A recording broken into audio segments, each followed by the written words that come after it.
Welcome back to the Windows 10 tutorials. Today we're going to be taking a look at privacy settings. Let's begin by left-clicking on the Start icon, go to Settings, then to Privacy Location Camera. In Privacy Options, you will see Advertising ID. The Advertising ID is created once you begin your Windows 10 experience. It is also associated with your Microsoft Login ID, which is part of how they track the various types of information they want to generate based upon your activity. Each of these particular option headings will give you a brief explanation as to what they do via Windows 10. For example, turn on Smart Screen Filter to check web content, send Microsoft info on how I write and type to improve writing in the future, let websites provide local relevant content by accessing my language list. So essentially what's happening here is as you enter information via the search or into Cortana, it will correlate your search criteria and information so that it can utilize that information to associate things that you may be doing or things that may associate to what you have written. If you're interested in knowing how Microsoft collects and utilizes your data, you can click on Privacy Statement, which will send you to the Microsoft website. Here you'll see the various headings and topics outlining how it is that they collect your personal information and how they utilize your data. I'll go into more detail about this at the end of this segment.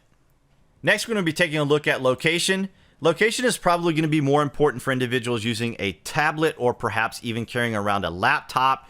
When you're connected to the internet, your searches and other criteria that you may have used in Cortana is going to correlate to your particular area, your location. Say, for example, you are recently discussing a birthday that's coming up with someone. It may direct you to a card store, or perhaps a purchase that you made on Amazon. It may direct you to a store where you can find that same product, maybe at a cheaper price.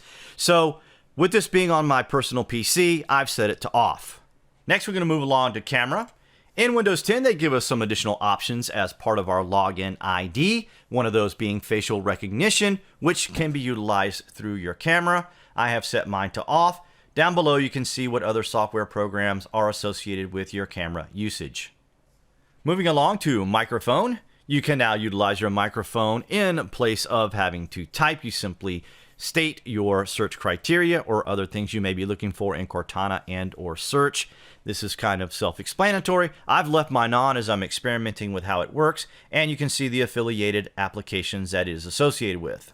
In correlation to what we just covered, we're now going to move to speech, inking, and typing. So along with that information that you entered either via voice or by typing can also be recorded by handwritten patterns or inking. This is going to apply to those individuals that are using some type of touch capability and or stylus. You can click on Get to Know Me if you want the information to be recorded, or if you want it to stop getting to know you, you simply click on Stop and turn this feature off.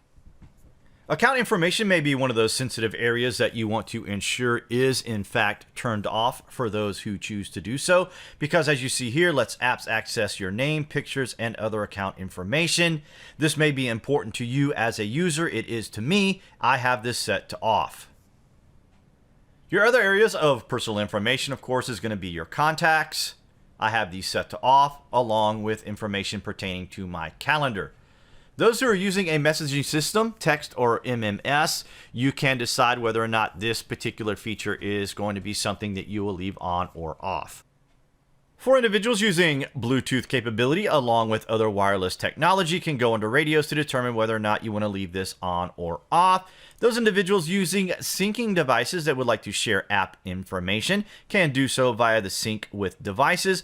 Also, choose apps that can sync with the device, as this will require some level of permission. Under Feedback and Diagnostic, you can occasionally provide Microsoft with information concerning your experience with their software. If you choose, you can set this to never. Send your device data to Microsoft. Essentially what happens here is that it monitors the activity, stability, and performance of your operating system. There isn't a way to disable this, so if you choose, you can just set it to basic. And lastly, we have background apps like Pluto, which is no longer a planet. It is now a dwarf planet. We no longer have programs in Windows 10. We have dwarf programs known as apps. And in this section here, you can choose which apps can receive information, send notifications, and stay up to date on.